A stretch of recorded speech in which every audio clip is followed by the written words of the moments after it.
Voilà, donc on a été rejoint par Benoît. Donc je vais vous demander à tous deux en fait, de vous présenter l'un et l'autre.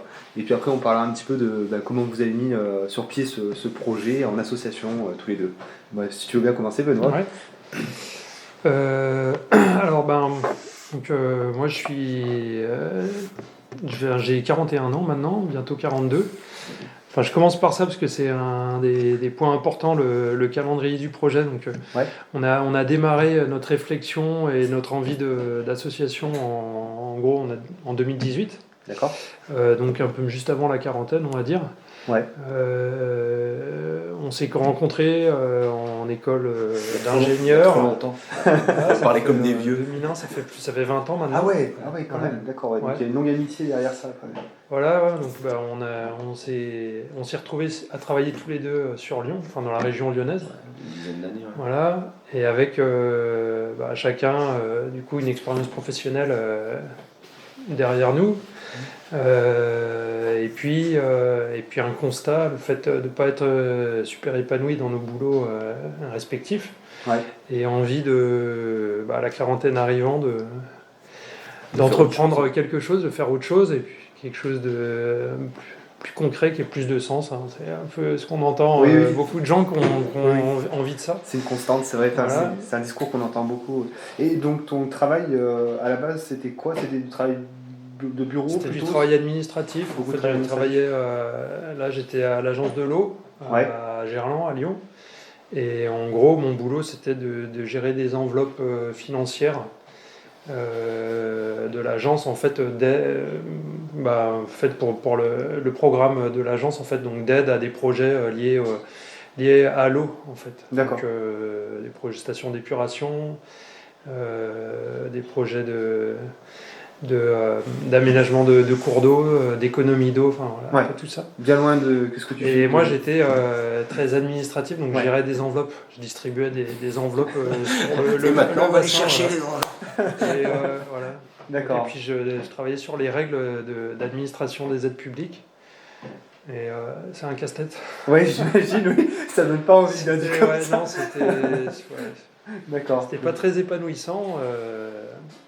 Même si le fonctionnement et puis les objectifs de l'agence de l'eau, c'est quelque chose de louable, mais la mécanique, le détail, c'est prise de tête. Voilà. D'accord. Donc on est un peu passé de l'autre côté de la barrière. Maintenant, c'est vrai qu'on est plutôt à remplir des dossiers de subvention pour en demander que...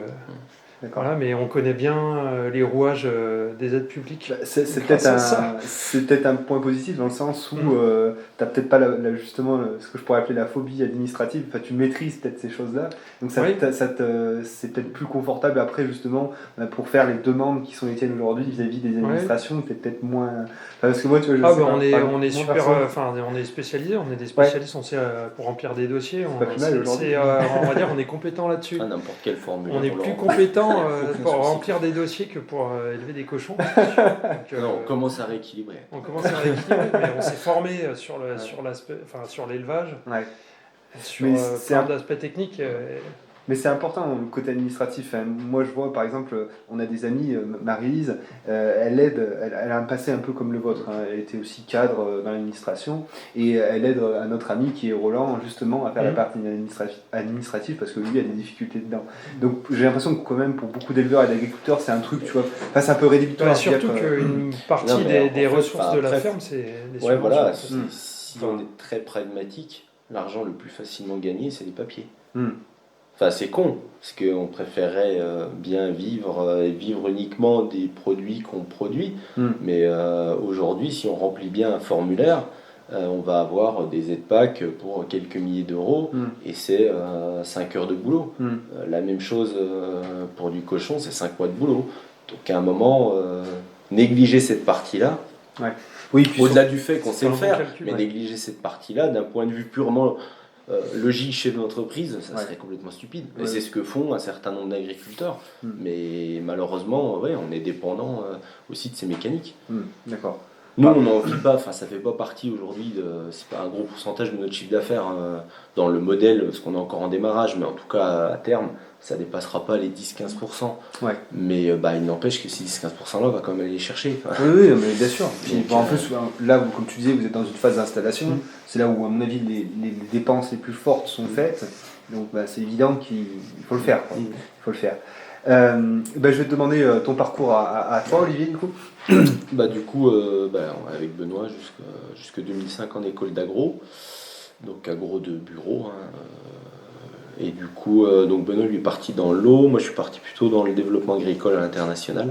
D'accord. J'ai habité un certain nombre d'années à l'étranger, en Asie centrale et en Afrique de l'Ouest, sur des projets qui étaient au départ plutôt agricoles et après plutôt énergie-environnement, donc énergie renouvelable, tout ce qui va être utilisation de la biomasse. Après toujours un petit peu de projets quand même agricoles finalement j'ai fini sur plutôt de l'accompagnement institutionnel, toujours sur des projets énergie-environnement mais à des niveaux plutôt le ministère, accompagnement de montage de gros projets, donc très concrètement de l'ordinateur et des voyages quoi. D'accord.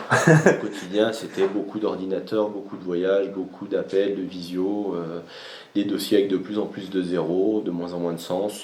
Et du coup, Pour tous les deux, il y a ce discours-là, c'est retrouver du sens, quelque chose de plus concret, de plus palpable. Essayer de comprendre en fait quelle place on joue dans une mécanique. Parce qu'il y a un moment, quand tu fais un truc, tu écris un énième rapport que tu sais pertinemment qu'il ne sera pas lu, mais si tu ne l'écris pas, ta facture ne sera pas payée.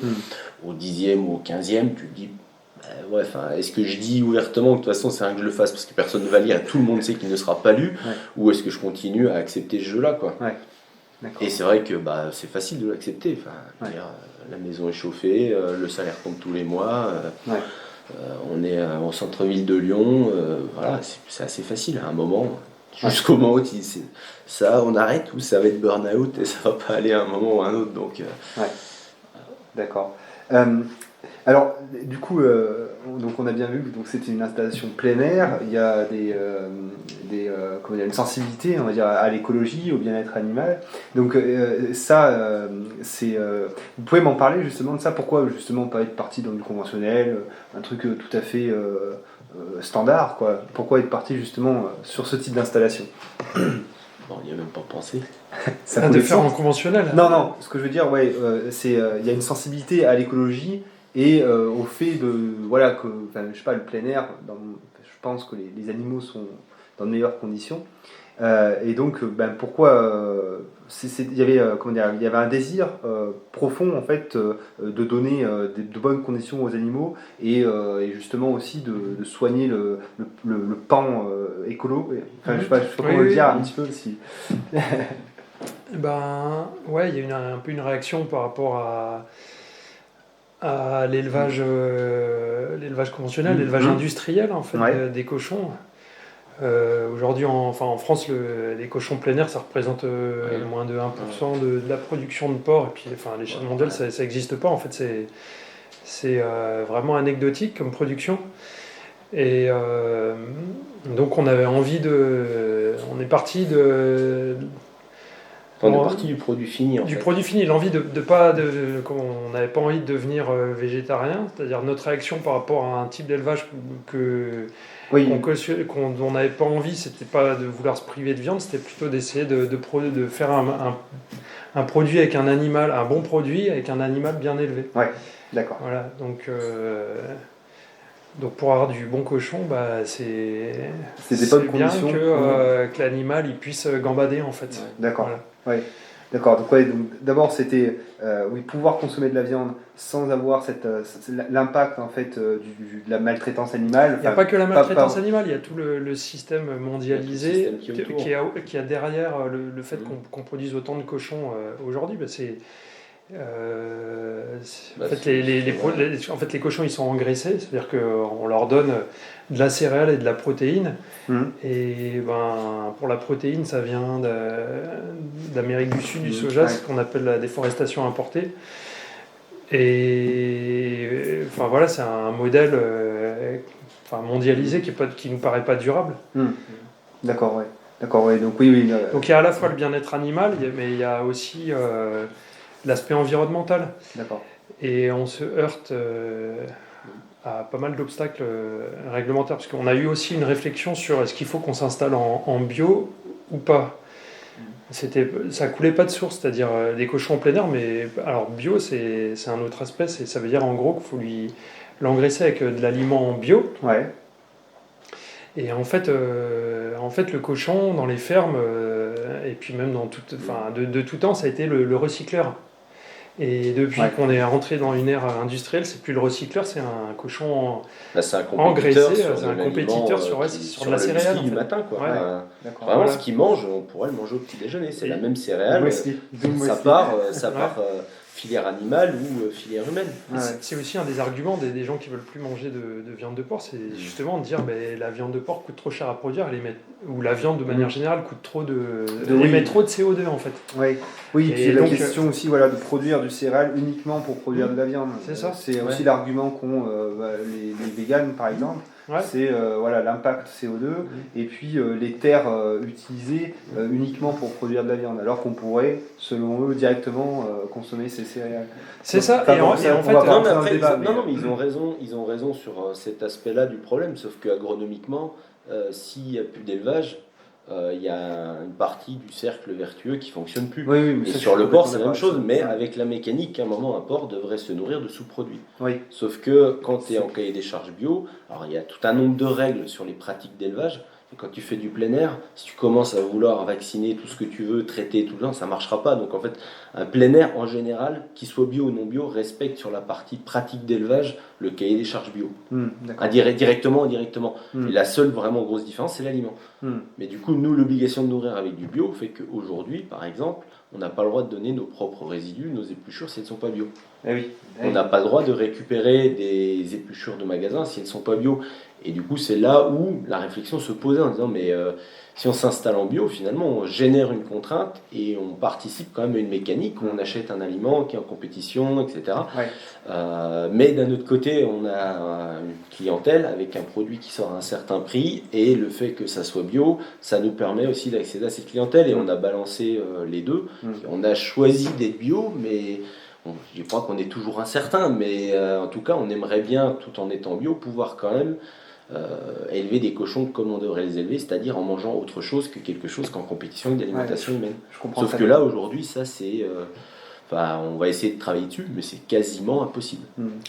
C'est impossible, aussi pour des raisons réglementaires, en fait. C'est-à-dire qu'il y a il y a beaucoup de gisements de matière qu'on n'a pas le droit de donner, notamment des restes de cantine, des restes d'assiettes. Tu ne peux pas avoir la démarche d'aller voir toutes les collectivités locales pour récupérer ces déchets. Mais des choses même tout bêtes. Tu perds en fait le label bio qui te permet en fait de vendre. C'est pas le label, là c'est vraiment au niveau sanitaire. C'est-à-dire que la cantine n'a pas le droit officiellement de nous donner ses restes.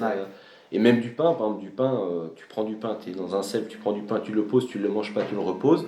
Dans la mesure où il est passé par toi, il s'est peut-être passé quelque chose, et on considère qu'il peut être souillé, et nous on n'a pas le droit de le donner à nos cochons, qu'ils soient bio ou non bio, on va dire. Mais, et c'est un peu la limite du système, c'est-à-dire que ça va être incinéré, d'un autre côté, nous on va nourrir nos animaux, et c'est là-dessus où nous on aimerait bien un petit peu travailler, essayer de voir comment les choses pourraient évoluer, parce qu'on se dit que dans la mécanique actuelle, sur la durée des peut-être 20 ou 30 ans à venir, c'est des choses qui... C'est pas possible, qui doivent évoluer, c'est pas possible qu'on continue de brûler toute cette matière première en fait qu'on pourrait mieux valoriser et à l'inverse arrêter de donner de la céréale, de la matière première ça serait pas nécessaire. À des animaux qui sont capables de recycler. On se dit qu'il y a quelque chose qui va pas dans cette mécanique. D'accord. Peut-être que ça évoluera, faut voir. Voilà, mais donc là il y a des contraintes réglementaires, après il y a les contraintes liées au bio, parce qu'en plus ça se rajoute, c'est-à-dire qu'il faudrait que tous les restes d'assiette soient bio ou alors triés au moins. Donc ça rajoute une complexité. On n'y est pas, parce que tu l'as dit, 20 ou 30 ans, c'est peut-être le pas de temps, mais c'est un véritable casse-tête. D'accord. On va revenir un peu sur vos parcours. Donc comment se passe en fait votre rapprochement et le fait que vous décidez de vous associer pour investir là-dedans? Comment ça se passe? Peut-être pour commencer par la fin, ce que Benoît le disait, en fait on a eu quand même une carotte, on va dire, assez importante qui s'appelle la DJA, dotation jeunes agriculteurs, en gros un gros chèque qu'on a quand on est jeune agriculteur. Jeune agriculteur, ça veut dire moins de 40 ans. Et du coup, c'est pour ça et du coup finalement ça nous a donné un objectif. temporel en se disant, ben voilà, on sait que si on veut être installé à 40 ans, rétro-planning, donc il faut qu'à peu près à telle période, on ait trouvé une ferme, et si on n'a pas trouvé de ferme, c'est que ça sera compliqué, et du coup on a réussi progressivement à cocher les cases, pour rentrer dans cette temporalité qui n'était pas forcément souhaitée au départ, mais une fois qu'on a commencé à dire tiens on fait une petite formation de ci, on va voir comment ça marche à la chambre d'agriculture, c'est vite dit, pour le dire très concrètement, un chèque de 50 000 € chacun, c'est vite dit, ça serait quand même bien qu'on le fasse avant 40 et pas 41 quoi. Parce que voilà, il y a un moment, c'est nos jobs respectifs arrêtés, il n'y a pas de ressources pendant un certain nombre d'années, c'est pas plus mal. Donc c'est un peu ce qui nous a mis la temporalité, puis après on a fait... comme beaucoup de porteurs de projets, on a commencé à tâter un petit peu qui étaient les structures d'accompagnement, comment on faisait pour trouver du terrain. Puis, on a été visiter des fermes, rencontrer des éleveurs qui faisaient un peu, voir différents systèmes, différents modèles. D'accord. On s'est formé. Le BPRA, alors en fait, nous, on avait déjà la capacité agricole, de par notre diplôme d'ingénieur agro. D'accord, ok. Alors du coup, ce qui veut dire qu'on n'avait pas l'obligation d'avoir une nouvelle formation diplômante en agronomie. Donc on a fait des formations pour se former dans l'élevage, mais par contre sur la partie je sais pas, on va dire réglementaire du côté agricole, on avait déjà tout ce qu'il fallait. D'accord, ok, on avait déjà le diplôme, ce qui nous permettait d'avoir la DJA par exemple. Oui, donc c'est. Oui, ça c'était un. Vous n'êtes pas parti de zéro. C'était un plus. Le milieu. Non, mais après, on n'a pas été formé à élever des cochons. Hein. Oui. On avait le tampon, mais avec le tampon. Il y avait quand même une bonne partie qui était faite quand même. Je veux dire, ce que tu disais tout à l'heure, la partie toute administrative, gestion. Ça, c'est des choses que vous aviez, dont vous aviez la maîtrise. Donc, c'était des choses dont vous pouvez justement vous concentrer sur ce qui est le cœur de votre métier aujourd'hui, c'est-à-dire l'élevage. La partie administrative était déjà acquise, on va dire. C'est la partie qui est la moins difficile pour nous aujourd'hui. Mais bon, après, ça a quand même représenté. Déjà, on est très content d'y être allé à deux, parce qu'il y aller tout seul, on voit les porteurs de projets qui sont tout seuls. Oui, et puis bon, c'est quand même enfin, je sais pas, à l'échelle là, justement de ce qui existe, c'est grand, c'est gros comme installation, ce que vous avez, ou vous êtes dans la moyenne, c'est difficile de comparer parce que ça n'existe pas beaucoup. Non, nous on dit qu'on est un petit élevage. En fait, ça dépend à quoi on compare. C'est-à-dire, si on compare à l'élevage porcin en France, on est ridicule. Notre taille ici, c'est ridicule. Si on compare à ceux qui font du plein air, on est dans les moyennes basses, quoi. D'accord, ok. Moyenne basse. Après, il y a plus petit, mais pour deux. Après, en gros, on a dimensionné pour pouvoir vivre à deux de l'activité. Et en gros, une personne, c'est à peu près 100 cochons par an, quoi. D'accord. Après, en fonction du niveau de transformation, un peu du modèle économique, mais si on fait à peu près 100 cochons, ça permet de faire vivre une personne. Donc pour deux, on en fait un peu plus de 200, quoi. Du coup, je veux bien qu'on parle un petit peu là du statut administratif de votre association. Alors, sans rentrer trop dans les détails, si vous pouvez nous expliquer un petit peu.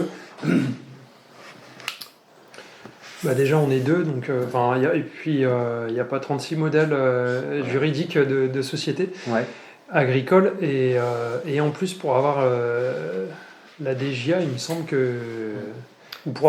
parce qu'il y a cette fameuse DJA, mais il y a aussi pas mal d'aides à l'investissement quand on s'installe. Et il faut avoir une forme juridique agricole. Donc en gros, on avait 3 possibilités, le GAEC, le ARL ou la SCEA, Société Civile d'Exploitation Agricole. D'accord. Donc le GAEC, on ne pouvait pas, parce qu'en fait, Olivier, toi tu t'es installé pas à titre principal, puisque dans le projet, donc moi j'ai démissionné de mon boulot et je travaille à temps plein sur la ferme depuis le démarrage du projet. D'accord. Donc Olivier, tu as gardé. Je suis à mi-temps. Officiellement, tu es à mi-temps, tu fais un peu plus, mais donc le fait d'avoir gardé un mi-temps, ça fait que c'est pas compatible avec le statut de GAEC où chaque associé doit être à temps plein sur la ferme. Ou pas avoir du moins, oui, c'est ça, ou alors il y a des règles un peu compliquées, mais donc c'était pas possible. Et donc ensuite il nous restait le ARL ou la SCEA, et ce qui protégeait le mieux juridiquement c'était le ARL, et qui séparait le mieux, de manière plus sécurisante, les patrimoines privés et d'entreprises. Parce qu'on est engagé sur les apports en fait au capital et pas plus. D'accord. Parce qu'en entreprise individuelle, les biens personnels peuvent être mobilisés s'il y a liquidation. Ouais. Et du coup, nous, en EARL, où c'est 2 fois le capital, enfin en tout cas, c'est limité à un certain pourcentage du capital qu'on a apporté. Ouais. Et du coup, après, c'est le montage financier aussi sur les emprunts avec des cautions ou des garanties qui peuvent faire qu'on est sur nos biens perso ou non. Mais du coup, on cherchait aussi, nous, à protéger votre patrimoine perso. Et c'est pour ça aussi, pour être complet, en gros, tout ce qui est les terrains et les bâtiments qu'on a dû acheter, puisqu'en fait la ferme se vendait comme ça, on ne cherche pas forcément à acheter, mais en gros, pour trouver un bloc comme cette ferme avec les bâtiments autour, enfin les bâtiments et les terrains autour, c'était quand même plutôt souvent des choses qui étaient en vente et pas en location. Donc on a acheté, mais c'est un groupement foncier agricole, donc un GFA qui a acheté, qui est composé de nos familles respectives et qui loue à l'EARL. Donc l'EARL est propriétaire de rien sauf des investissements qu'elle a réalisés. Ok. Tout ça pour concrètement. C'est bien qu'ils aient eu une formation là-dessus. Si demain on se casse la figure, en gros on ne perd ni les bâtiments ni les terrains et on est engagé sur ce qu'on a investi ici, c'est tout. D'accord. Ok. Parce que même si sur le papier en fait notre modèle économique tient à peu près la route, ça reste une entreprise agricole pour 2 personnes qui ne sont pas du secteur et qui ne sont pas de la zone. Donc on voulait pas mettre tous nos œufs dans le même panier. Et puis on le voit, on est assez fragile. Enfin, on est que 2. On croise les doigts, mais. Physiquement, s'il y en a un qui a un pépin, s'il y a un accident, s'il y a quoi que ce soit, ça va être compliqué pour un de continuer tout seul en fait. D'accord. Ok. Avec le dimensionnement et les investissements qui ont été réalisés pour 2 justement, parce qu'on pourrait après on peut imaginer des scénarios à 1, comme réduire le nombre de cochons, louer une partie des terrains, par exemple. Mais il y a autre chose quand même dans le fait d'être 2. Il y a les astreintes qu'on se partage. Oui, ça on en parlait un petit peu. Les responsabilités qu'on se partage. Et donc si on est tout seul, ça reste. Ça resterait à la charge d'un. Donc. Oui, c'est ce que tu disais tout à l'heure, le fait d'être 2, c'est aussi de pouvoir s'aménager des temps, d'avoir un week-end, d'avoir des vacances, d'être un petit peu plus flexible sur toutes ces choses-là. Et puis la lecture aussi, au démarrage, d'être 2, c'est bien. Oui. On peut avoir sur des sujets particuliers des lectures un peu différentes, ce qui fait qu'à un moment on se pose un peu plus pour prendre les bonnes décisions. Quoi. Ah oui, d'avoir 2 avis. Quoi, donc, puis ça évite de prendre des décisions trop vite aussi, parce que justement on confronte beaucoup. Les points de vue, la façon. D'accord. Oui, et puis ce que tu disais aussi, c'est qu'au démarrage du projet, et d'ailleurs il en reste encore pas mal de clôtures à faire, mais il y avait beaucoup de choses à mettre en œuvre, et c'est vrai qu'ils vont faire face à tout ça seul. J'imagine que aussi moralement, parce qu'il n'y a pas que le travail physique, mais aussi dans la tête que ça joue. J'imagine que quand on est 2, on fait peut-être un peu plus facilement face à ce genre de choses, quoi. J'imagine.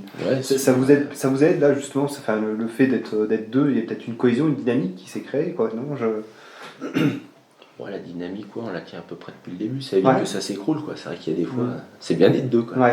Des périodes comme les derniers mois, des jours. D'accord. Et du coup, donc. On va peut-être revenir un petit peu dessus, même si on en avait parlé au début, parce que je sais même plus, les vidéos ça va être un bordel monstre d'ailleurs, pour m'y retrouver ça fait le bordel, mais c'est pas grave. C'était... où j'en étais. Oui, tu as donc le choix de cette ferme, c'était selon plusieurs critères, et il y avait aussi ce pan stratégique, logistique, géographique du coup, le fait d'être près de Lyon, donc près des consommateurs. Alors oui, je veux bien que vous me parliez un petit peu là du choix, de pourquoi le choix de cet endroit et pourquoi le choix en fait de cette ferme, quoi. C'est une bonne question, parce que quand on n'a pas d'attache en milieu rural, et qu'on n'a pas de terrain déjà, on peut chercher. La zone de recherche peut être très vaste.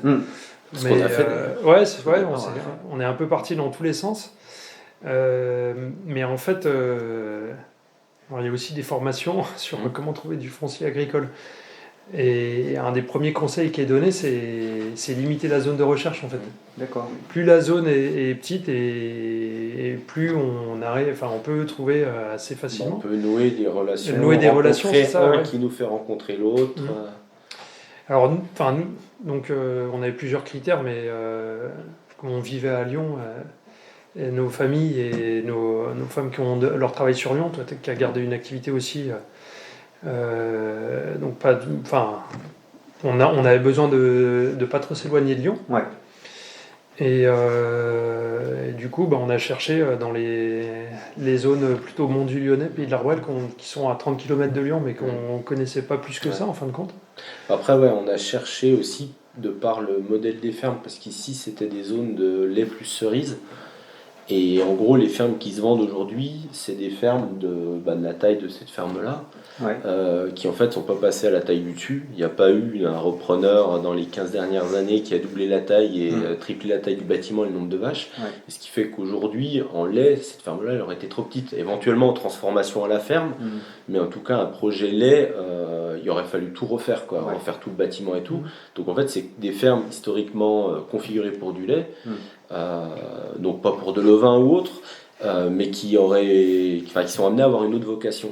Et c'est pas le cas dans l'Est lyonnais, où c'est plutôt des plaines, avec plutôt des grandes fermes. Du coup, on a vite vu qu'en fait, dans ce coin-là, c'était ce type de ferme qui allait éventuellement pouvoir correspondre à nos critères. Et puis après, il y a le côté aussi géographique, le côté vallonné et tout, ça nous plaisait. Mais on s'est vite rendu compte que oui, c'était ouest lyonnais, avec des fermes d'une 40aine d'hectares, probablement des bâtiments, probablement des maisons. C'est des choux. À la fin, on l'a accepté, mais ça faisait pas partie des premiers critères, D'accord. Mais on savait que on aurait de grandes chances de tomber là-dessus. D'accord. Et donc, vos conjointes, comment est-ce qu'elles ont comment est-ce qu'elles ont pris un petit peu là cette idée là de vouloir justement s'extraire de Lyon, parce que vous étiez un petit peu. Moi j'y suis encore. Toi tu es encore. Toi tu habites à Lyon même. D'accord. Et donc toi tu habites sur site. Toi. Ouais. Et justement là, ce passage ville-campagne pour toi, pour ta conjointe, comment est-ce que vous l'avez vécu? Est-ce que il y a eu vraiment juste comment vous l'avez vécu? Parce que pour certaines personnes, il y a des gens qui sont vraiment pas faits pour la campagne, qui se retrouvent à la campagne et qui s'emmerdent. Donc toi, j'imagine que tu t'ennuies pas. Mais voilà, j'aimerais bien savoir un petit peu la transition, comment elle s'est faite pour tout le monde. Moi, c'était à la fois un projet de changement professionnel et aussi familial en fait. Alors je dis parce qu'elle est là, Clémence. Donc, depuis le début du projet, en fait, elle m'a plutôt encouragé dans le sens de cette transition professionnelle, partant du constat que j'étais pas bien dans mon boulot précédent, mais ça sert à rien de s'entêter là-dedans, donc va vers ce que tu as envie, donc plutôt on était ok sur ce changement professionnel qui passe par moins de revenus pour le couple en fait. Moi, j'ai perdu, mon salaire de l'agence, j'ai eu des compensations, mais pas à hauteur de si j'avais gardé mon salaire. Et donc on va dire que le fait d'être épanoui dans le travail, c'est plus important que finalement la valeur qu'on en tire, la valeur monétaire. Et ça d'une part, et puis après d'autre part, le changement de lieu de vie, c'est un choix commun aussi. Il n'y a pas eu de désenchantement du coup? Non. On sait pas encore. Pas encore du moins. Ou alors ça génère des contraintes maintenant pour Clémence, puisque elle s'est écartée de Lyon, donc elle a des trajets à faire. Moi je me suis rapproché, je suis sur site, mais du coup il y a 1 heure de voiture à aller, 1 heure retour les jours où elle va travailler à Lyon. Heureusement des jours de télétravail. Et donc, ça a bien aidé justement. Ça, le télétravail, ça s'est vachement démocratisé. Mais bon, après c'est aussi on habitait en plein centre-ville de Lyon. Moi j'aime bien le plein centre-ville avec tous les services, c'est agréable. Mais on était dans un petit appart à l'Étroit avec nos 3 jeunes enfants. On a été contents d'avoir de l'espace ici. Et les enfants, c'est pareil, ça leur plaît beaucoup aussi, ou la vie. Puis on s'est dit, il faut le faire pendant que les enfants sont jeunes. Je pense que des jeunes enfants dehors, ils s'éclatent. Après, quand ils deviennent ados, ils disent mais qu'est-ce qu'on est venu foutre là? C'est vrai. Après, c'est ça. 10 ans plus tard, ils comprennent Mais D'accord. Non, après, il faut voir aussi la zone, même si le hameau est isolé du village, mais on est quand même dans une zone qui est plutôt dynamique en termes de population. C'est pas des villages reculés de la Haute-Loire, par exemple. C'est quand même plutôt âgé en termes de moyenne âge. Ici, on est quand même... Après, alors, on pourra assimiler ça peut-être un peu à de la banlieue dortoir, parce que ça commence à être des gens qui bossent beaucoup sur Lyon. Ouais. Mais il y a quand même une école au village avec quoi il y a 70 élèves. Ouais. Voilà, il y a une école, il y a un petit commerce au village, il y a quand même des dynamiques qui font... Même d'un point de vue agricole, c'est assez dynamique en fait. On n'est pas dans des zones hyper reculées où tu passes de la ville, si je caricature, hyper attractive et beaucoup de mouvements, il se passe rien, quoi.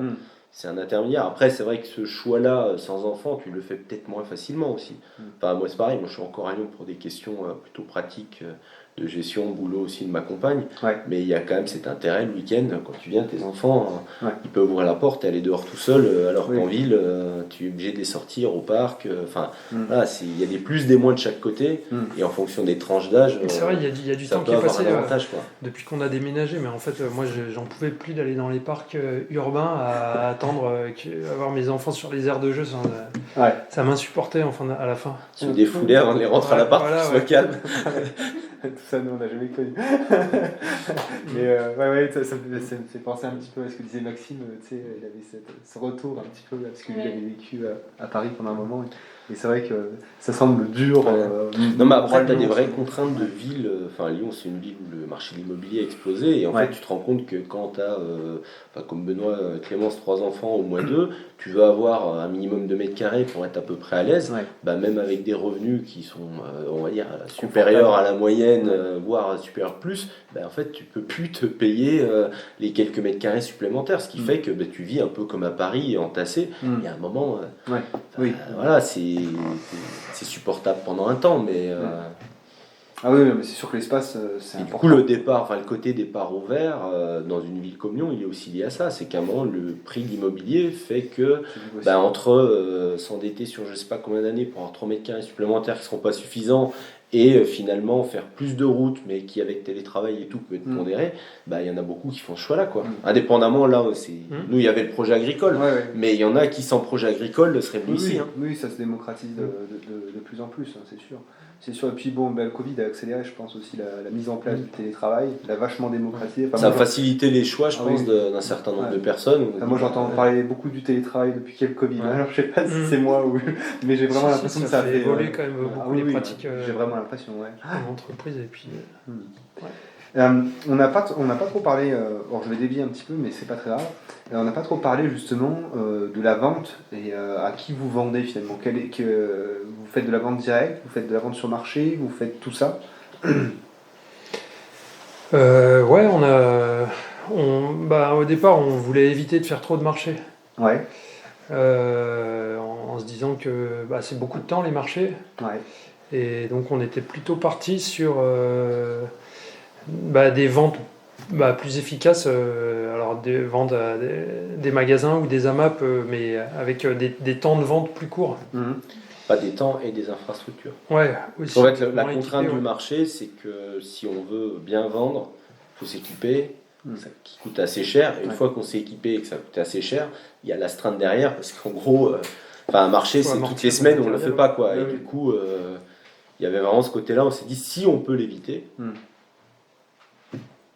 on l'évite partiellement. On fait quand même quelques marchés, mais très ponctuels, des petits marchés de producteurs, des choses comme ça. D'accord. Mais on ne fait pas de gros marchés de villes récurrents toutes les semaines. D'accord. Et le gros de vos ventes alors se fait à qui donc on vend à des épiceries, des magasins bio, des AMAP. D'accord. Et on vend aussi sous forme de carcasse. Ou de pièces, on va dire des jambons entiers, de pièces de boucherie ou de charcuterie, à des Biocop. D'accord, ok, d'accord. Donc plusieurs circuits, quoi. C'est pas un seul prestataire qui arrive et qui prend tout. Non, vous dispatchez sur plusieurs. On fait à peu près moitié. Ça fait moitié entre de la vente, on va dire, indirecte, à des épiceries Biocop ou autres, et puis de la vente directe. AMAP, c'est considéré du coup de la vente directe, c'est de la remise directe aux clients, c'est nous qui préparons leurs commandes. On fait à peu près moitié. On commence aussi à avoir un petit réseau d'adresses mail qui nous commandent en direct avec des points de dépôt de commandes. D'accord, ok. D'accord.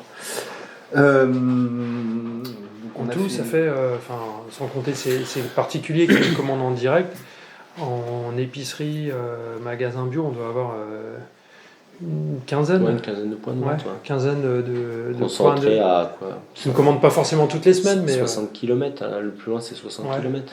Ça a été difficile justement de trouver une clientèle ou complètement pas, ça a marché direct, les gens, il y avait un enthousiasme, il y avait une attente du consommateur.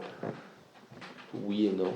En fait, au début, on peut dire quand même, c'est quand on a commencé à prospecter un peu, à se renseigner sur le cochon, on nous a dit allez-y, cochon plein air, il y a de la place, allez-y. Ouais. Et puis en fait, oui, on arrive à vendre nos produits, mais ça se fait pas tout seul quand même. Ouais. Il y a un gros travail de prospection, de recherche, de faire connaître nos produits, d'expliquer. Et ce qui se comprend aussi. Alors on a été aidé un peu par l'ARDAB. L'ARDAB, c'est l'association qui fait la promotion régionale de l'agriculture biologique, ouais. Okay. Qui a un gros réseau en fait et qui met en relation des producteurs avec des épiceries ou des professionnels du moins. Ouais. Donc quand on a démarré, ils ont fait passer un peu notre offre de produits, notre gamme de produits et tout ça. D'accord. Donc on a des épiceries ou des restaurateurs qui sont venus nous voir par cet intermédiaire. D'accord. Et puis après, c'est un peu le réseau, quoi. On a des marchés. On en a qui nous avaient contactés avant même qu'on s'installe.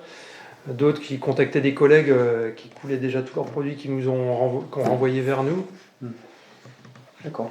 Et puis on avait depuis le début la volonté de vendre une partie des cochons sous forme de carcasse. Ouais. Ou en demi-gros, quoi. Ouais, demi-gros, ouais. D'accord. Ça, c'est plutôt des boucheries, quoi. C'est des boucheries. Ouais. C'est des boucheries, mais on n'a pas... Pas boucherie, là, c'est des boucheries de Biocoop. Ouais. On n'a pas abouti avec des artisans bouchers, on va dire. On voulait travailler avec des artisans bouchers, mais pour l'instant, après, c'est vrai qu'on a un volume qui est limité, donc on ne court pas non plus. Parce qu'il y a un moment, si on doit choisir, on ne saura pas vraiment choisir avec qui travailler. Du coup, on préfère, à chaque fois qu'on se rend compte qu'on a encore monté un tout petit peu, on fait une recherche de clients. D'accord. Voilà. Mais après, on est sur on se rend compte après coup, c'est facile de le dire après coup, mais en fait, la qualité de nos produits, la qualité intrinsèque du produit, c'est pas le bio, c'est le côté plein air. Et du coup, pour le consommateur, le bio étant de la qualité, il va pas forcément comprendre pourquoi un bio type cochon breton de bâtiment ayant accès à l'extérieur, donc étant estampillé bio, est moins cher que mon cochon bio. Du coup, à un moment, ils nous disent, mais vos cochons, ils sont chers. Tu dis, oui, mais en fait, ils sont pas chers parce qu'ils sont bio, ils sont chers aussi parce qu'ils ont été tellement en plein air. Ouais. Il y a ce travail-là de pédagogie qui est assez long parce qu'il y a aussi des habitudes, et on le voit, les acheteurs de magasins bio, souvent, on nous dit, mais vous êtes plus cher. Tu dis, mais oui, en fait, mais ce que vous achetez, c'est du cochon industriel qui a accès à une cour de prison de 5 mètres carrés, mais qui mange de l'aliment bio. Mais ils n'ont pas forcément beaucoup changé leur pratique d'élevage. Quand on parle de bien-être ou autre, c'est pas parce que c'est bio que le bien-être animal il est beaucoup mieux, quoi. Et du coup, c'est là où, une fois que le travail de pédagogie il est fait, ça va, et que les gens viennent. En fait, souvent, le mieux, c'est de les faire venir. Mais on avait un peu sous-estimé cet aspect-là. Parce que les collègues qui nous disaient faites, il n'y a pas de souci, eux ils ont leur clientèle depuis X années, qui sont des convertis convaincus, mais du coup, nous on a dû aller chercher ceux qui n'avaient pas encore les débouchés, type les AMAP, ça c'est des gens qui n'ont pas beaucoup besoin de les convaincre, c'est plutôt eux qui viennent nous chercher. Il y en a d'autres, c'est un peu plus compliqué, quoi. Ouais, et puis parce que quand on vend en direct, on peut l'expliquer. Quand on vend à des épiciers qui font ce travail d'aller chercher des produits, c'est pareil, c'est eux qui l'expliquent, mais ils sont venus visiter la ferme. Puis après, en fonction, justement, quand on vend juste en magasin et puis que le client, on n'est pas là pour lui expliquer, il voit juste la différence de prix. Et après, en fait, c'est aussi le marketing. Nos produits ne sont pas très marketés, même pas suffisamment. Quand on voit la concurrence dans un rayon d'un magasin bio, par exemple, entre nos produits et puis du jambon qui vient d'Italie ou qui est bio et avec on est nul en marketing, c'est pas notre métier, mais en fait c'est aussi ça parfois qui fait que le client il achète, quoi. Oui, je pense que s'il voit un prêt avec un cochon déjà Non, mais c'est vrai que... Mais bon, on ne veut pas non plus rentrer dans le... Enfin, après, il y a beaucoup de publicité, on va dire, mensongère. C'est-à-dire que quand on voit un cochon sur de la paille ou dans de l'herbe, en disant « Oh, bah c'est du cochon », sauf qu'il est jamais plein air. Enfin, c'est pas possible. Quand on voit la barquette avec le truc bien packagé, c'est impossible que des volumes comme ça soit du plein air. On avait cette discussion justement à midi avec Agnès. C'est qu'on était dans un centre commercial comme ça, et puis on dit mais tout est faux, mais tout est revendiqué traditionnel, authentique, fermier, et fermier, mais tout est faux. Et bon, c'est l'argument de vente, quoi. Ouais. Bon, après, on fait quand même des petits efforts en marketing, mais c'est vrai que même sur des questions de packaging, de toute façon, de par notre modèle de transformation, on peut pas avoir le même packaging. Oui. Voilà, on a des volumes, on n'a pas la machine qui fait que. Donc, c'est sûr qu'à un moment, quand on regarde les rayons, nous les premiers, et du coup, le travail, c'est d'expliquer à ceux qui nous achètent les produits qu'il faut relayer l'info.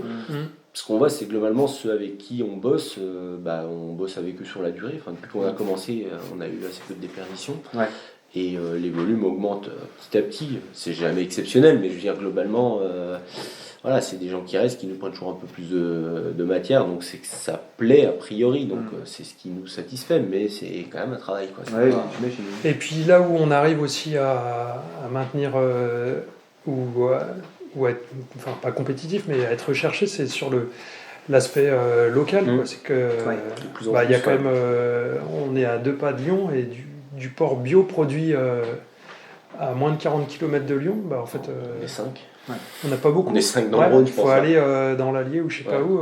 Mais ça, c'est un très gros argument, le local. Enfin, j'ai l'impression, dans ce que j'entends, j'ai l'impression que les gens ont de plus en plus envie de se diriger entre guillemets plus vers du local que vers du bio, puisque je sais pas, j'ai l'impression que cette sensibilité c'est vachement développée. Oui, il y a les deux sont presque en compétition maintenant. Presque, ouais. Et de ce que j'ai l'impression, moi j'ai l'impression que les gens je pense qu'il y a cette sensibilité qui s'est développée, ce que tu expliquais tout à l'heure. Maintenant, tu sais, quand tu dis c'est bio, les gens disent ouais c'est bio, mais quel bio? Enfin, tu vois, ce que tu disais, à quoi rime ce bio finalement? Et les gens, j'ai l'impression qu'ils ont plus dans l'esprit, effectivement, local, là ça a plus de sens parce qu'on réduit tout ce qui va être circuit, on a une meilleure traçabilité de la viande. Et là j'ai l'impression que cette description locale, elle a beaucoup plus de sens pour le consommateur que bio. Enfin, en tout cas, c'est ce que j'ai l'impression. Peut-être pas pour tout le monde. Si, mais on le voit après. Mais... Après, il y a toujours quand même un moment la difficulté entre ce que désirent les gens et l'acte d'achat, surtout sur du porc. Oui. Parce que le porc, c'est quand même une viande. Je sais pas, l'autre jour, il y avait les promos, c'était genre du 2 € le kilo, quoi. À 2 € le kilo, ça peut pas être de la viande, quoi. Du coup, c'est sûr qu'à un moment, il y a une fois de plus ceux qui sont convaincus et il n'y a même pas besoin de leur expliquer. Puis il y a tous les autres qui disent moi je veux local, je veux éventuellement bio. Puis quand ils arrivent devant, ils font quand même. Non, c'est trop cher. Après, c'est là où le gros travail de pédagogie, une fois encore. Ce qui est valable en plus pour tout type de viande, voire tout type de produit, quoi. Tu choisis à un moment, mais on est tellement habitué aussi à ce que, en fait, il y a eu des réglementations qui font que, et on pense que les réglementations elles sont faites plutôt dans le sens positif pour le consommateur, qu'on se dit, mais en fait, si une viande est vendue à 2 € le kilo, il n'y a pas de raison qu'elle soit mauvaise, en fait, au niveau sanitaire et tout. Sauf que, en fait, le coût global de cette viande-là, c'est quand même désastreux. Ça commence à se savoir, mais il y a encore du boulot, quoi. Ouais. Mais bon, je pense que c'est un peu dans l'air du temps, quand même. Oui, ça vient. J'ai l'impression que les mentalités évoluent un peu sur la question. Je sais pas, après, c'est toujours pareil, quoi. On voit ce dans quoi on est, et c'est vrai que nos fréquentations, c'est celle-ci. Et donc on a peut-être l'impression que, alors qu'on est dans, je sais pas comment expliquer, je trouve pas les mots, mais c'est pas très grave. Après c'était aussi un peu notre pari de rester autour de Lyon, parce qu'on savait que des personnes de nos âges, avec le niveau socio-économique qu'on avait avant, étaient des gens plus prompts à acheter des produits bio et locaux, et que sur une population d'1 million d'habitants, même si c'est une clientèle captive de 10%, nous il nous faut 0,0 quelque chose % à un moment pour écouler nos produits. Donc il y avait aussi un enjeu stratégique de rester dans un endroit où il y a ce potentiel d'achat, quoi, et qu'on retrouve aujourd'hui, parce que finalement nos produits on les écoule quand même plus autour de Lyon qu'au niveau très local. On a plus de mal à s'implanter ici, ce qu'on imaginait aussi, mais il y a d'autres habitudes de consommation ici sur la zone, quoi. D'accord, ok.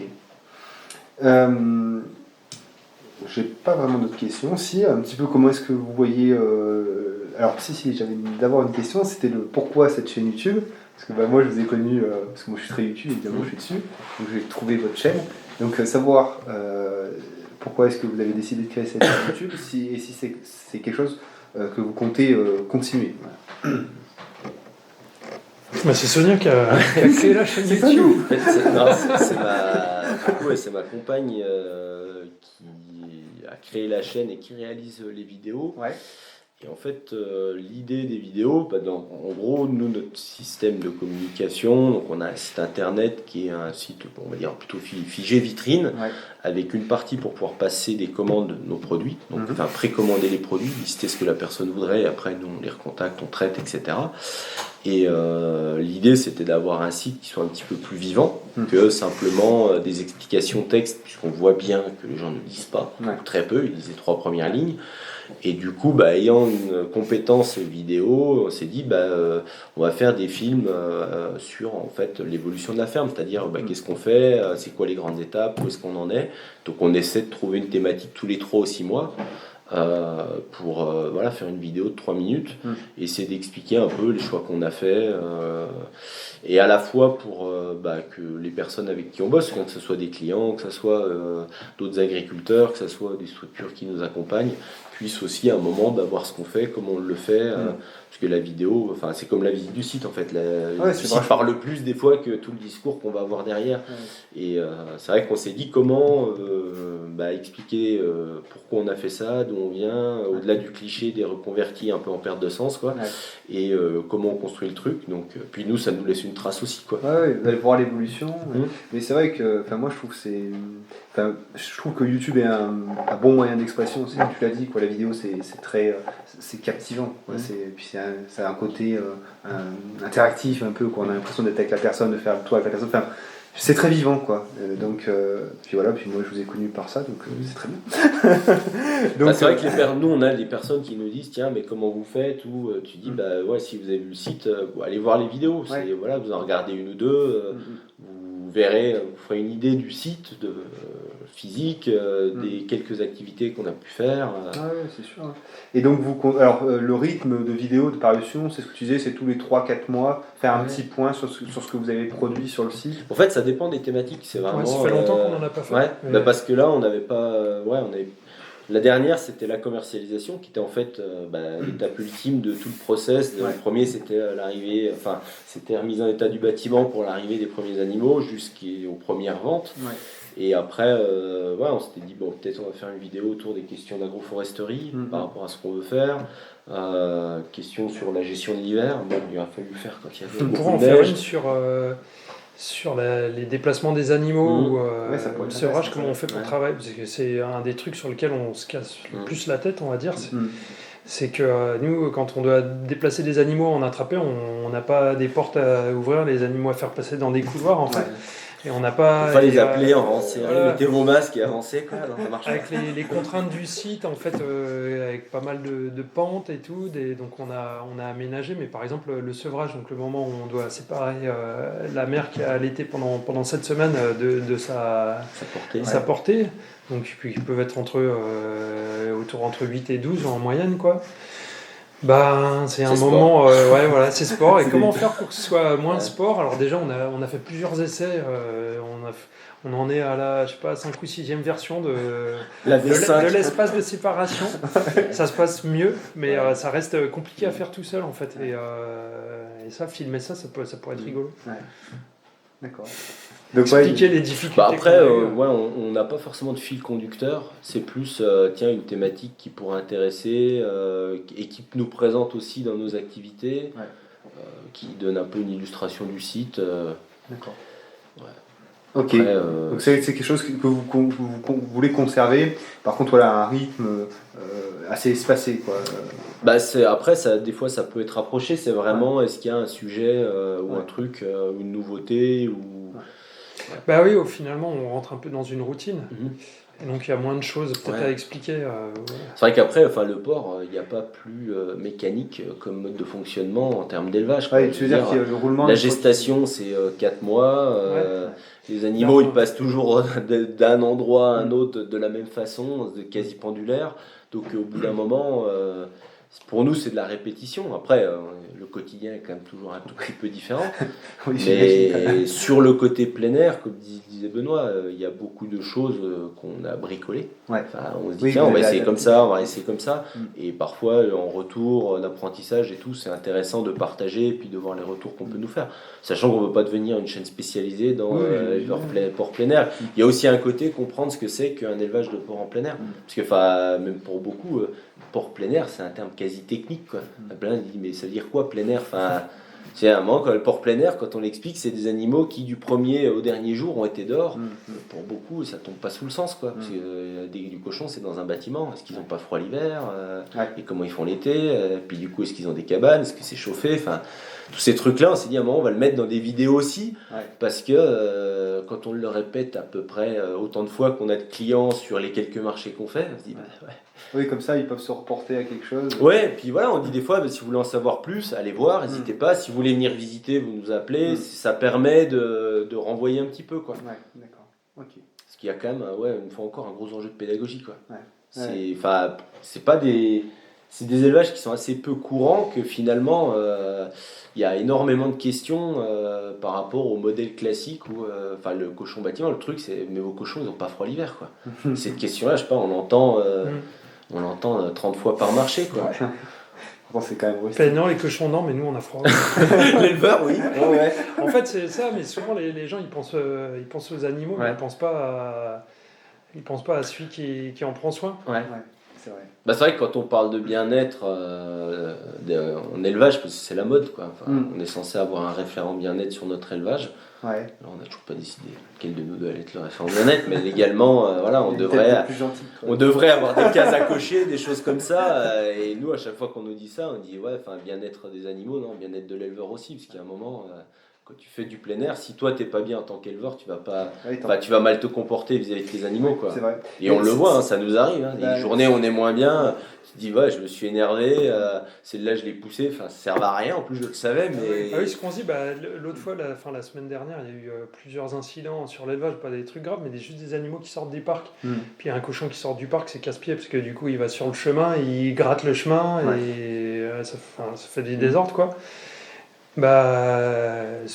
En général, quand il sort, c'est qu'il y a un problème, soit qu'il y a un problème d'électricité, ou qu'on a on a mélangé des animaux qui se battent entre eux, donc il y a une truie qui s'est fait chasser, par exemple, ou les porcelets, la clôture, elle n'est pas adaptée. Donc en fait, le problème, il vient de nous, il vient pas de l'animal, lui. Ça veut dire que c'est à nous de régler le problème. Mais le premier réflexe, c'est de s'énerver contre l'animal, en fait. Alors, mais il m'emmerde, celui-là, il me fait perdre une demi-heure alors que ensuite il faut que j'aille livrer, il faut que j'aille au labo, machin. Et ça, c'est compliqué à accepter, quoi. C'est pour ça que ça demande beaucoup de patience. Plus on est organisé, et plus on a des choses qui fonctionnent à peu près efficacement, et moins on est enclin, quand il se met à pleuvoir au moment où il ne faut pas, qu'il y a le truc qui est en panne, à s'énerver, à tout exploser. Parce que sinon... De toute façon, moi j'ai travaillé en abattoir pendant 2 ans, et effectivement, moi je comprends tout à fait ce que tu dis, quoi. C'est-à-dire que tu es poussé par une chaîne, tu es dans une condition mentale vraiment, tu es à bout, quoi. Et effectivement, si l'animal se laisse pas faire, alors tu dois vraiment remplir tous les trous sur ta chaîne, tu vas t'en prendre à la bête, quoi. Et en fait, c'est ce qui se passe. Finalement, moi, j'en ai pas regardé des tonnes, parce que ça m'intéresse pas forcément, mais tu sais, il y a ces fameuses vidéos de L214, des choses comme ça. Souvent, tu vois des gens en fait qui pètent des plombs. Mais c'est pas les gens qui sont, c'est le boulot qui les gens. C'est l'environnement dans lequel ils sont placés. Exactement. Donc on en revient un peu à ce que tu dis, c'est-à-dire le bien-être de l'éleveur fait que la répercussion va être positive sur l'animal, quoi. Donc c'est vrai que c'est une composante essentielle. Et puis on en a parlé aussi tout à l'heure. Qui va adapter son élevage pour que l'animal soit bien aussi. Mais ça passe d'abord par l'infrastructure en fait, dans laquelle on met l'animal pour que... si tu as des cases mal faites dans le bâtiment, et qu'en permanence, qu'on avait au début, on avait fait un système pour les portes, ils arrivent à enlever les gonds, ils défonçaient les portes. Si tu les répares pas au bout d'un moment, tu passes tes journées à t'énerver. Et une fois encore, c'est pas de la faute de l'animal. Mais du coup, c'est bien l'environnement dans lequel tu es en global qui fait qu'en fait ça te pèse. Et puis le truc qui prend, c'est pas la porte, parce que tu vas te faire mal à taper la porte. Donc à un moment, tu te dis, je vais mettre un coup de pied à la bête, et c'est stupide. C'est contre-productif, parce qu'ensuite tu vas avoir un animal craintif quand tu vas vouloir travailler avec lui, il va s'enfuir au lieu de te suivre. Donc il faut surtout éviter ce genre de réaction, même si c'est le... C'est le réflexe, quoi. C'est pour ça que sur la notion de bien-être, moi, on en rigole un peu, mais des cases à cocher sur le bien-être, on trouve ça ridicule parce qu'en fait, c'est un raisonnement global. Aujourd'hui, en gros, on va dire il fait plus de tant de degrés dans ton bâtiment, donc tu as une case moins sur le bien-être. Je veux dire, ok, aujourd'hui il fait un peu plus chaud ou il fait un peu plus froid, donc c'est les conditions d'élevage qui veulent ça. Mais c'est pas parce que je mets un brumisateur que je vais avoir un plus et que mon animal il va être mieux. Si j'ai passé ma journée à lui taper dessus parce que la porte elle était de travers. Et c'est là où c'est une notion de dire t'es bien noté, mal noté sur un critère qui est pris indépendamment de tout ce qui se passe autour. Et c'est là où on en revient à pourquoi est-ce qu'on fait du plein air et pas du bâtiment. Parce qu'en bâtiment, on voit pas comment on peut avoir un bien-être en fait. Il y a des bâtiments qui sont beaucoup mieux que d'autres, des aires paillées avec plus de surface, c'est beaucoup mieux. Mais ça reste du bâtiment. Et quand on voit des cochons, comment ils s'expriment dans leur façon de défoncer les terrains, ils ne le font pas dans un bâtiment sur du béton. Donc, bien ici, ouais. Mais du coup, il y a un moment, nous, ça nous paraît toujours un peu aberrant qu'on ait à parler de bien-être sur des élevages plein air. Quoi. Oui, d'accord. Je voulais revenir un petit peu, je vais insister dessus parce que c'est quelque chose qui m'est aussi important. Donc on parlait des conditions de l'animal mais aussi des conditions de l'éleveur et on a bien compris, on en a parlé aussi quand on était dehors, de faire en fait des installations qui vous économisent physiquement. Et ça c'est quelque chose sur lequel vous avez pas mal travaillé, là, justement mettre en œuvre un système et des outils qui vous permettent de limiter au maximum en fait, le travail vraiment dur et traumatisant. On a plus 20 ans. Ouais, et puis bon, c'est voir aussi ce que tu disais pour l'avenir, quoi. Ouais. Pour dans plusieurs années, il faut maintenir le cap. Et dans cette optique-là, est-ce que vous pensez, alors tu nous avais parlé de cette fameuse brouette peut-être électrique pour mener l'aliment d'enclos en enclos, est-ce qu'il y a des investissements outre celui-ci que vous envisagez pour augmenter votre confort au travail? Je sais, alors c'est peut-être un peu poussé, mais j'ai vu ces questions d'exosquelette, il y a pas mal de choses qui se font dans ce sens-là. Ça oui, typiquement, je pense que la brouette, c'est le genre de truc un peu illusoire qui sera jamais adapté à ce qu'on fait, mais c'est ce qu'on entend de plus en plus, l'exosquelette, Ouais. Ou un appui, très concrètement, on a des tendines partout. Quoi. Ouais. Si on regarde sur les vidéos, on se tient là, Benoît lui se tient là. Après, c'est pas des grosses douleurs, mais les douleurs, elles viennent du fait que tous les matins, on a 600 kg d'aliments au minimum, plus quand on a une charge d'eau. Et il y a un moment, c'est pour ça aussi que les autres élevages sont passés qu'en mécanisé. C'est que tu tiens pas physiquement. Oui, donc le truc qui serait le plus adapté, un exosquelette, c'est clair que, un truc au moins qui te facilite légèrement électrique sur la levée au niveau du bras, parce que le coût de développement d'un équipement par rapport à nos élevages, un équipement qui sera adapté sans qu'on ait un exosquelette, ça serait beaucoup trop cher parce qu'il y en a en France, on serait 20 à l'acheter quoi. Alors qu'un exosquelette ou équivalent, ça va commencer par de l'industrie, tous ceux qui ont à biper à longueur de journée ou porter des mini-charges et puis à la fin ça sera adapté à des activités agricoles. Mais c'est plus dans ce sens-là où je pense qu'il pourrait y avoir des évolutions. Après nous on n'a pas forcément, des besoins on en a, mais aujourd'hui c'est surtout qu'il n'y a pas d'équipement entre guillemets prêt à l'emploi qui répondent à nos besoins. D'accord. Ici, on n'a fait que réadapter des équipements qui venaient de porcheries industrielles ou. En équipement spécialisé plein air, en fait, on a cherché un peu, mais on ne trouve rien en France. Que ça soit en mécanisé, que ça soit en équipement. Les cabanes plein air concept, là. C'est le seul vrai spécialisé plein air, quoi. D'accord. Le système que j'expliquais là, avec le nid à l'intérieur, mais bon après c'est pas non plus un niveau de technicité, c'est des tôles, mais il y a eu une réflexion et c'est un système qui marche bien. D'accord. Okay. Mais sur les réseaux d'eau par exemple, pour pouvoir mettre des réseaux hors gel ou autre, il n'y a rien. C'est-à-dire il y a des systèmes qui vont exister avec, faut avoir amené l'électricité sous chaque pipette et puis c'est des blocs qui vont 500-600 balles le bloc, tu dis oui, on peut, mais... D'accord, je vous en faut 20. D'accord. Comment est-ce que vous voyez un peu le futur là sur votre exploitation ? Un peu moins boueux, idéalement. Alors du coup, dans Pierre-Nande, je sais pas. En fait, le premier truc, c'est qu'on n'a déjà pas fini d'être installé. Faut qu'on finisse les parcs. Les parcs. Et en fait, on s'est un peu fait dépasser par le temps ou par les animaux. On nous a reproché d'ailleurs. Après, si on le dit autrement, si on devait le refaire, on a suivi, on va dire, les conseils des gens du secteur qui nous ont dit démarrer assez vite pour faire tourner la trésor. On s'est dit pourquoi pas, parce qu'on n'avait pas en tête non plus le travail de récupération du site. Parce qu'en gros, la ferme, quand on l'a vue de loin, on s'est dit, ah chouette, il y a des buissons partout, les cochons vont être contents. Quand on a commencé à vouloir mettre des clôtures et qu'on s'est pris des épines comme ça pendant des semaines et qu'on voyait qu'en une semaine on avançait de 50 mètres, on s'est dit ça va être un peu plus long que prévu les clôtures. Ouais. Mais du coup on avait déjà commandé les animaux qui étaient prêts à arriver et tout. Du coup si c'était à refaire, on prendrait peut-être une bonne année, voire une année et demie, juste à aménager le site.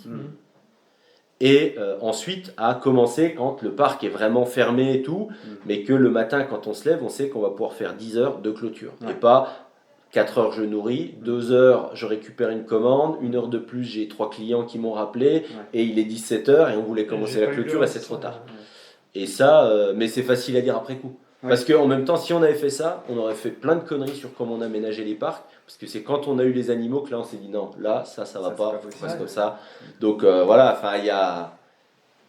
C'est. En fait, aujourd'hui, on prend je pense, de meilleures décisions, par exemple là sur les parcs. On va se faire accompagner sur la réalisation d'un parc qu'on va déléguer à un prestataire quasi dans son entièreté parce que on sait que quand on le fait, il faut s'y mettre du matin au soir pendant un temps. Et une fois qu'on a la mécanique, on voit, dès qu'on a passé 2 jours, on est plus efficace le 3e jour parce que on a repris les réflexes, on a bien mis tout le matériel qu'on voulait et on ne recourt pas récupérer une tenaille ou autre. Et ça, on n'arrive pas à le faire. Ça, on est trop dans le quotidien, qu'on arrive à faire à peu près pas trop mal. Mais le reste, si, des fois, c'est les week-ends, quoi. En gros, les temps où on n'a pas trop de clients à gérer, qu'on n'a pas d'activité annexe que nourrir, c'est le week-end. Sauf que on va pas se faire de la clôture tout le week-end. Oui. C'est pas l'activité la plus épanouissante pour un week-end. Mais bon, après, voilà, on dit la clôture, mais il y a à réempirer un peu les chemins. C'est toutes des choses, on se dit, si on avait la matière, allez, en 3-4 jours on le fait. Sauf que la préparation de tout ça, chaque fois, ça prend. On voit l'installation du réseau d'eau, avant que ça ait la tête que ça a aujourd'hui. Et encore, on n'a pas fini l'isolation, du coup, tu vois, l'isolation, on l'a fait à la dernière minute. Mais c'est tout des trucs, chaque fois on se dit, en temps réel, ça prendrait une semaine, en temps ferme, ça prend un mois et demi. Donc en fait, finir tous les petits détails, toutes les petites choses qui auraient la clôture à terminer, réseau d'eau à finir dans TF, toutes ces petites choses-là, les mettre carrés pour avoir quelque chose qui soit... en fait, tu les mets carrés parce que, en gros, on l'a vu, dès qu'il y a un truc qu'on a laissé un peu traîner, genre réseau d'eau, l'assure, on l'a mis le jour où en fait les tuyaux étaient gelés. Parce que c'était trop tard. Et ça, on se l'est dit 10 fois, tiens, cet après-midi, on a 2 heures, on sort l'appel. Et on va les recouvrir. Ouais, mais non, attends, on a un autre truc à faire. Et puis en fait, le jour où il fait -5, il fait on est comme des cons. Et puis voilà. mais je pense que c'est un peu le quotidien. Ou même sur les parcs, il faut finir tel parc parce qu'il y a des animaux ça y est, ils ont 4 mois, il faut les bouger. Ils ont 4 mois et demi, 4 mois 3 quarts. Et on les bouge avec 3 semaines de retard par rapport à notre calendrier. Et sauf que derrière, il faut que le parc. En fait, ça suit en permanence, quoi. Il y en a qui sont nés, donc il faut libérer la place et ainsi de suite. Et on a toujours été en retard, quoi. Et c'est les animaux qui nous ont un peu dicté le rythme d'avancement. On a fini les parcs parce qu'on avait des animaux qu'il fallait qu'on les bouge et c'était plus que temps quand on les a bougés. Et là, les parcs qu'il faut qu'on aménage au-dessus, les parcs qu'on a actuellement, ils sont bien en instantané, mais en fait, il faut qu'on double la surface pour avoir des temps de repos. C'est-à-dire qu'il y a des endroits où on met des cochons, on a des semaines, alors qu'il devrait y avoir un sanitaire de 8 semaines, de 8 mois. D'accord. Donc, on n'a pas assez de surface aménagée en parc et en fait le risque c'est qu'on le paye à un moment donné en fait, que les parcs soient trop défoncés, qu'on ait du parasitisme, qu'on ait voilà. C'est aussi pour ça là que vous avez que vous avez un apprenti, c'est aussi pour pouvoir accélérer ces choses là peut-être. Ouais, et puis c'est aussi pour nous soulager dans le quotidien. Qui ait de l'autonomie, qui soit capable de nourrir tout seul. Pour pouvoir déléguer, apparemment, parce qu'il y a toujours des moments où, en gros, en général, c'est assez rare qu'on soit les deux sur la ferme en même temps. C'est plutôt lundi et mardi qu'on arrive à être à peu près les deux, peut-être aller une fois sur deux, une semaine sur deux. Et ça arrive aussi qu'à un moment, on soit les deux à devoir être dehors. alors qu'il y a des choses ici à faire. Et du coup, c'est un peu l'intérêt d'avoir... On arrive à se caler sur les semaines où l'apprenti est là pour dire, tu vois, ce jour-là, on peut commencer à nourrir avec lui, après il termine en autonomie, on va revenir en début d'après-midi. Parce qu'il y a le côté un peu illusoire de croire que l'agriculteur il est tout seul sur sa ferme et il sort jamais. Ça c'est vrai quand on vend son lait à la laiterie et qu'il n'y a que le camion qui passe. Mais sinon, quand on assure jusqu'à la commercialisation, ce que je disais tout à l'heure, on a un bon tiers de notre temps en global qui est dédié à ça, quoi. Donc ça veut dire que concrètement, s'il y avait qu'un de nous deux qui gérait ça, il y a 2 tiers du temps d'un de nous deux qui ne fait que ça. Et c'est du temps qui est hors ferme quasiment. Enfin, c'est soit des coups de fil ou des mails ou du temps hors ferme. Et vu qu'on se répartit, on est quand même assez souvent à l'extérieur. Ce qui est nécessaire aussi pour l'équilibre.